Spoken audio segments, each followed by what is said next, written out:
This video is very, very late, considering the whole hype train has sort of passed. People are still talking about it on Twitter and stuff if you're like involved in the whole Paramore fanbase thing, but for the most part, the rest of the internet really isn't talking about the video for Rose-Colored Boy, but I haven't talked about it yet, so here I am, and even though I watched it a couple times already, I'm gonna watch it again, and we're gonna talk about it and the feelings that I had after the first time I watched it, because I was a mess. Taylor looks so good in this. Brian did such a good job at styling Taylor.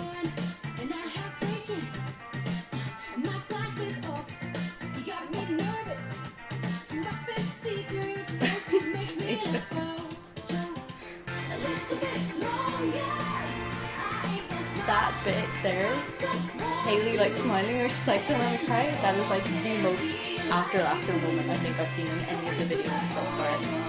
Oh yes, I love this. My glasses off, you got me nervous, and you turned me into a joke. Half empty girl, don't make me laugh out. I love it. Hayley. You did that on my head. Oh my god. What is that to Taylor?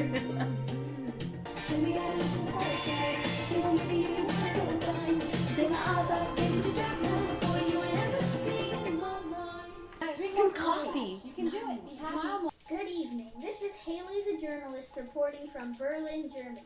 Behind Haley. What are you doing? This isn't you. What is it? This isn't you. Haley, what is it you? Oh my god, I love this part. What does that mean? What does it mean to play us out? To end the show? Alright, go. Okay, go. We'll do it live. We'll do it live. Stupid thing sucks. I love her.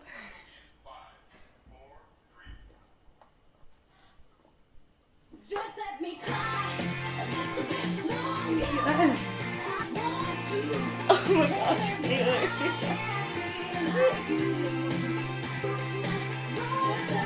Yes, Zach.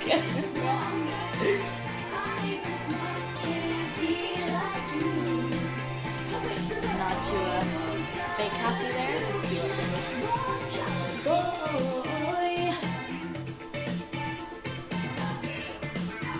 This is their best music video I think they've done ever.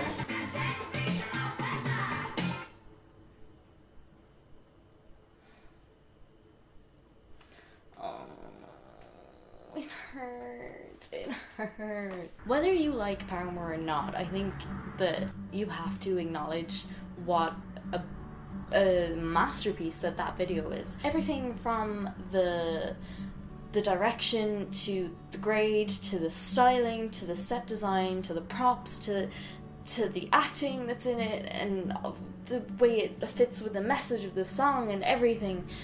You can tell that Paramore and the crew that worked around it, you know, credit where credit's due. Warren Fu, I think is his name, that directed it, and like I would have loved to be in the meetings where they were discussing the views and everything for this video.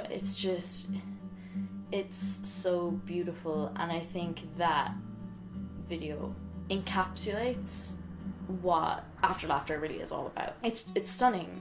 That's really all I can say about it. It is gorgeous. I hope that they win awards and stuff for it, because it really is just one of the best things that they've ever made for one of the best songs on the record. I was worried it was going to be kind of like the video for Fake Happy in the way that the first time I watched it I didn't really get it. I didn't really feel anything until the very end of the Fake Happy video, where Hayley turns around and faces the camera and she's like smiling, and then her face just drops and she looks like she's about to burst into tears. Like, I think that physically broke a chunk of my heart off.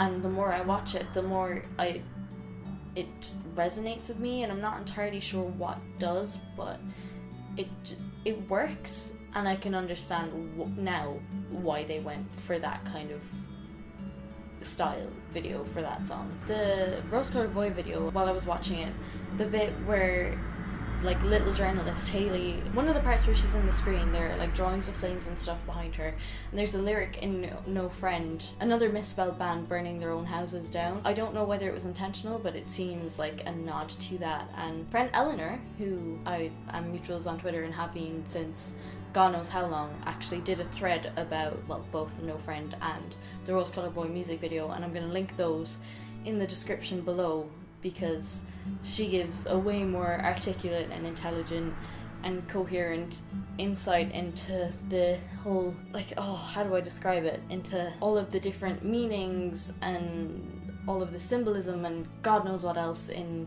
both the lyrics and then in the visuals and stuff for the Rose Colored Boy video.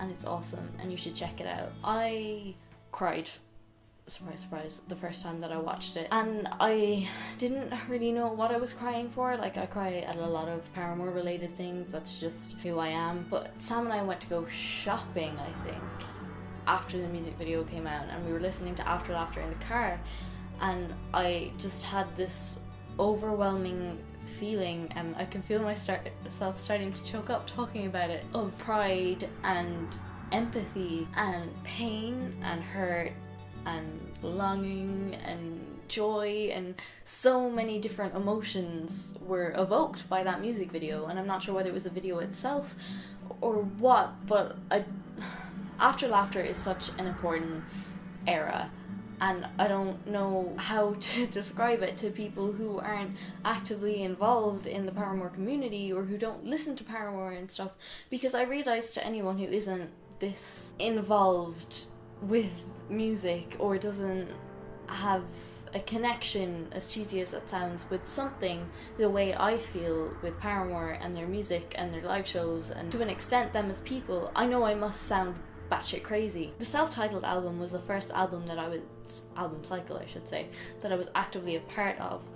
I used to hate Paramore when I first started listening to them, and then my brother put some of their albums, I think it was the first 3 albums, onto my iPod, and I was shuffling the music on it, and because he used to use that sometimes too, and I fell in love with them. I gave in and I was like, no, I actually like this. And now here I am today with Paramore lyrics tattooed on my arm, and I've gone to 4 shows, and I've gone to different countries to see them, and, well, one different country, but that's besides the point. Getting back to what I was saying about the self-titled era being the first era that I was actively a part of, and I've said this on Twitter as well, I never thought that I would feel the same way about an album and an album cycle than I did about the self-titled. And then Jeremy left the band, and After Laughter was written, and it came out, and I'm not gonna cry. And this album is so vulnerable and authentic and real. It's an album I didn't know that I needed until I heard it, and I'm just so thankful that Paramore didn't give up and that they're still making music and still doing shows. I've got to see them 3 times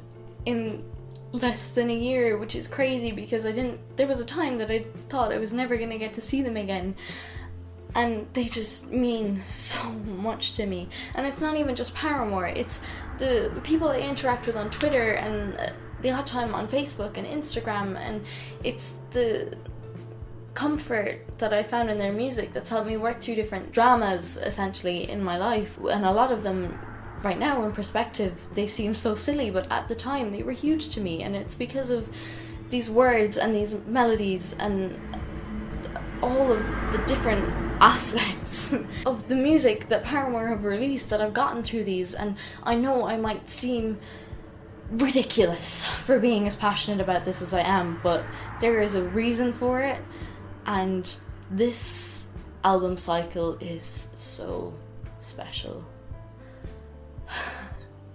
I wish I could explain. I thought, and maybe it's because of growing up, but I thought Paramore were so happy during the self-titled album and that cycle, and it's now looking back on it, and I think I may have said this on in a video before, but they just seem so content with where they are, and this album is just the most real thing I think they could have done, and I am so glad.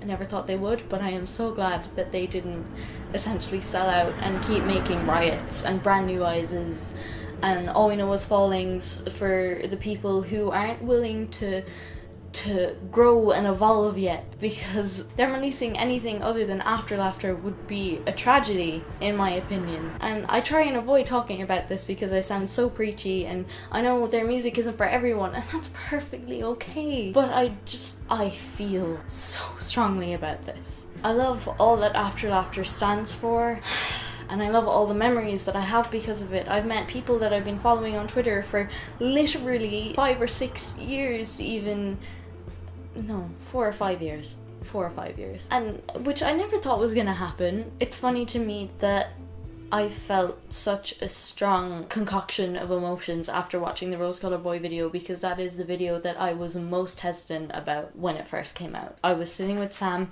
in his room and it started playing and I was literally like, oh no, I'm not gonna like this album, and that terrified me, but thankfully kept my mind open and I fell head over heels in love with this album. I challenge anyone to say that Paramore sold out with this record, because this is easily the most authentic thing that they have ever written or could ever write. It feels like they just laid all of their cards out on the table and they were like, this is Paramore, like it or lump it. I feel like they really grew with this record, and you can't even just tell that in the record itself. Like, you can hear it when listening to it, but I don't mean to sound very preachy, but I feel like you really need to go to a show to appreciate After Laughter in its full form. I don't think I've gone a day without crying happy tears because of this album. Last year was really tough. It was really, really tough.